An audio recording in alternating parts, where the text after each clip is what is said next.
Hello everyone, this is Javed Iqbal and welcome to Edureads. आज हम लोग पढ़ने वाले हैं फ्यूचर इंडेफिनिट के बारे में। फ्यूचर इंडेफिनिट टेंस, जैसा कि इससे पहले हम लोगों ने बहुत सारे टेंसेस खत्म किए हैं। प्रेजेंट के 4 टेंसेस हम लोगों ने पढ़े, उसके बाद हम लोगों ने पास्ट के भी 4 टेंसेस पढ़े। तो आज जो टेंस हम लोग पढ़ने जा रहे हैं वो बहुत ही इजी टेंस में से एक है, क्योंकि जो अब तक गुजरा है उनमें अगर उससे कंपेयर की जाए तो ये टेंस सबसे ज्यादा आसान है, क्योंकि इसका स्ट्रक्चर भी आसान है और इसके पहचानने का तरीका भी आसान है। तो लेट्स अंडरस्टैंड फर्स्ट कि फ्यूचर इंडेफिनिट टेंस है क्या एंड इसका इस्तेमाल कहाँ है। What is future indefinite tense and where we use future indefinite tense? Future indefinite tense का इस्तेमाल हम लोग तब करते हैं जब हम लोग कभी भी किसी फ्यूचर की प्लानिंग को बताते हैं, या फिर हम लोग किसी फ्यूचर के किसी इरादे को बताते हैं, किसी बात को प्रिडिक्ट करते हैं, या अपनी कोई डिसीजन जो हम फ्यूचर में लेने वाले हैं उसके बारे में बताते हैं। और मेरा कोई विश, मेरी कोई ख्वाहिश, इन बातों के लिए हम लोग फ्यूचर इंडेफिनिट का इस्तेमाल करते हैं।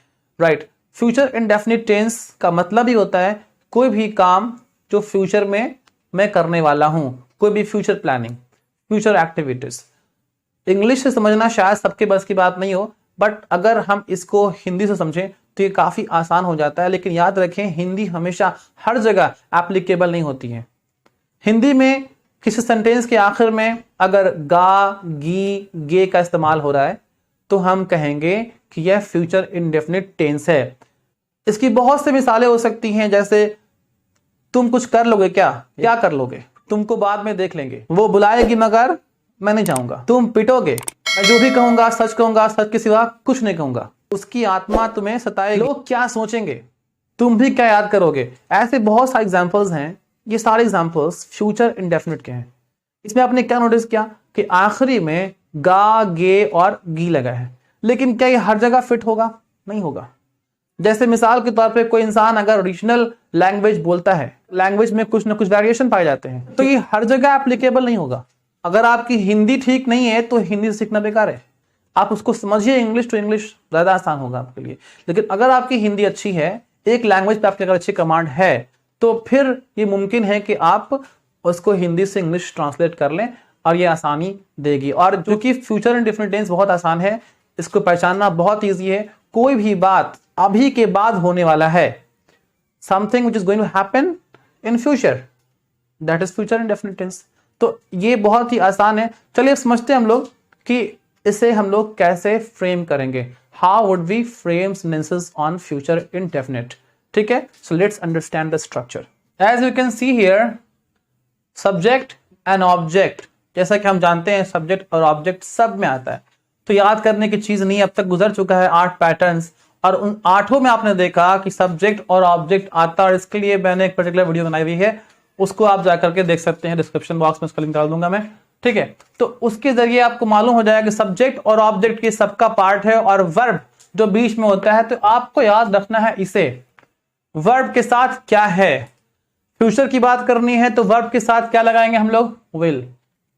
बस इसे याद रखें अगर आप, कि फ्यूचर की बात करनी है, जो काम कल होने वाला है, होगा, होने जा रहा है, तो उस काम के लिए हम लोगों को वर्ब के साथ विल लगा देना है, और हमें इस्तेमाल करना है सिर्फ V1। ये आसानी है आपके लिए। बाकी जो हमने पैटर्न्स देखा, तो कहीं देखा V2 आ रहा है, कहीं V3 आ रहा है, कहीं V1 V5 आ रहा है, और चेंज हो रहा है, तो यहां पे ऐसा कोई मसला नहीं है। सिर्फ V1 का इस्तेमाल कर देना है, चाहे आई हो, वी हो, ही हो, शी हो, कुछ भी हो, सब में V1 का इस्तेमाल करना, ये भी आसानी आप लोगों के लिए है। और जो विल है, आपने कहीं कहीं देखा होगा शैल का इस्तेमाल करते हुए, मैं उसकी बात करूंगा। पहले जान ले कि हम लोग जनरली विल का इस्तेमाल करते हैं फ्यूचर इंडेफिनिट टेंस में। ठीक है, तो पैटर्न क्या होगा इसका, subject plus will plus V1, यानी वर्ब का first form plus object. For example, तुम मुझे याद करोगे, इस इंग्लिश क्या होगी, सब्जेक्ट, तुम की इंग्लिश क्या होती है, यू, सब्जेक्ट यू है, फिर क्या लगाना में, विल, उसके बाद क्या इस्तेमाल करना में, याद करना। याद करना की इंग्लिश क्या होती है, मिस करना। वैसे याद करना अलग टाइप का होता है, कोई चीज रिमेंबर करना, मिस करना, ये सब अलग चीजें हैं। ठीक है, तो याद करना के लिए हम लोग मिस का इस्तेमाल करेंगे, you will miss me, object के तौर पे मी, तुम मुझे याद करोगे। ठीक है। अब बात करते हैं हम लोग शैल की। तो शैल का इस्तेमाल कहां है?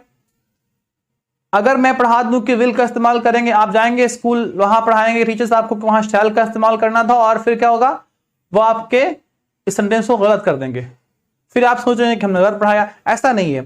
तो शैल का क्या मसला है, इसको समझ। शैल अब नॉर्मली फ्यूचर इंडेफिनिट में इस्तेमाल नहीं करते हैं। वजह क्या है? तो ऐसा नहीं, ग्रामर के हिसाब से आज भी शैल का इस्तेमाल होगा आई और वी के साथ। आई और वी के साथ आज भी आप इसको इस्तेमाल कर सकते हैं। आई और वी के साथ शैल का इस्तेमाल होता है, ये सही है, लेकिन आप चाहें तो विल का इस्तेमाल भी कर सकते हैं। कंफ्यूजन को मिनिमाइज करने के लिए मॉडर्न इंग्लिश में लोगों ने विल का इस्तेमाल करना शुरू कर दिया, और ये एक्सेप्टेड है। स्पोकन में ये गलत नहीं है, बल्कि अगर आप लिखते हैं तभी गलत नहीं है, लेकिन शैल लगा सकते हैं आप, नॉट रॉन्ग।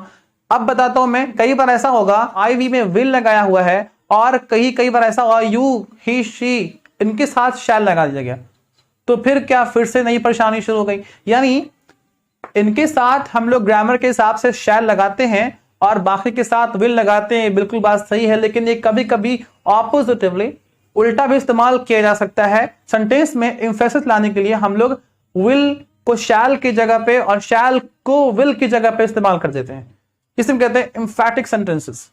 ठीक है, यानी कहने का मतलब यह है कि अगर आप शैल को विल की जगह पे इस्तेमाल कर दें, विल को शैल की जगह इस्तेमाल कर दें, तो कोई मसला नहीं है, और ये मॉडर्न इंग्लिश में काफी कॉमन हो चुका है कि हम हर जगह विल को इस्तेमाल कर सकते हैं।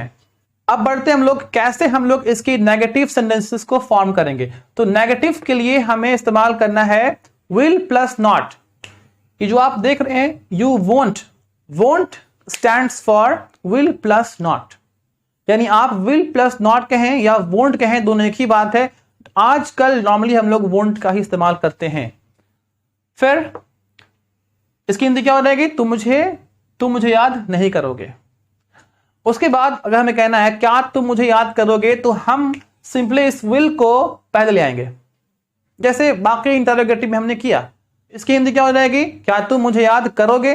और अगर हमें कहना है क्या तुम मुझे याद नहीं करोगे, तो हम कहेंगे इस पूरे वोंट को यहां ले आएंगे और हम कहेंगे वोंट यू मिस मी।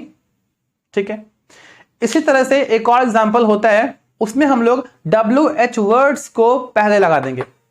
हम लोग उसमें WH वर्ड्स को पहले लगा देंगे। क्या बन जाएगा वो, When will you miss me, तुम मुझे कब मिस करोगे।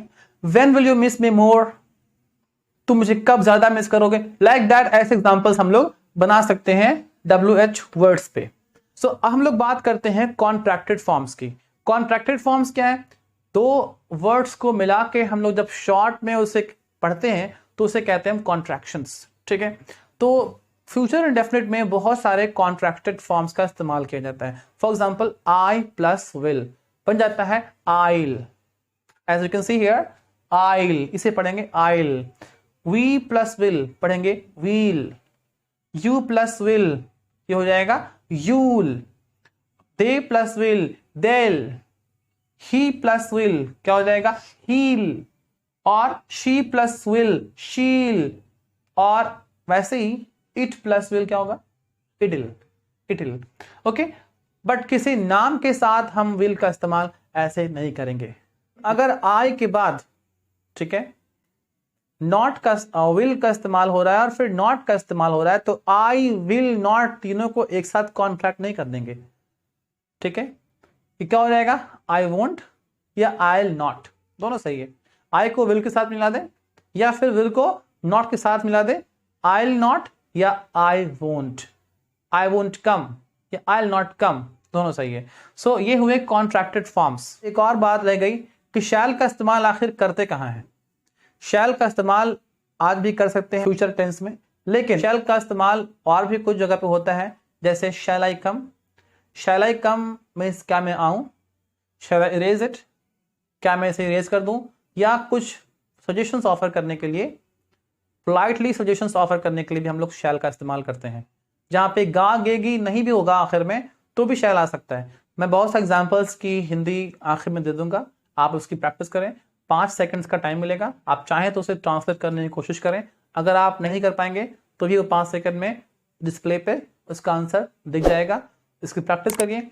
अगर आपको हमारी वीडियो अच्छी लगी हो तो हमारा चैनल जरूर सब्सक्राइब करें। मिलते हैं अगले वीडियो में, तब तक के लिए गुड बाय।